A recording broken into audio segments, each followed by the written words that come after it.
Aquesta setmana, en el ple del Congrés dels Diputats, hem aprovat de manera definitiva la llei de l'eutanàsia. És un moment històric que ens ha permès conquerir un nou dret i, de fet, som un dels primers països, tots ells amb democràcies molt avançades, que estem regulant aquest nou dret civil.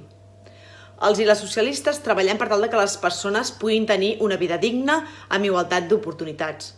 Treballem per una societat del benestar potent, per una educació pública i de qualitat, per una sanitat pública excel·lent i universal.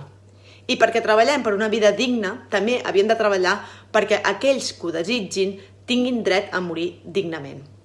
Per totes aquelles persones que fa anys i anys que lluiten per la mort digna, els i les socialistes hem votat a favor d'aquesta llei, a favor de la llei de l'eutanàsia.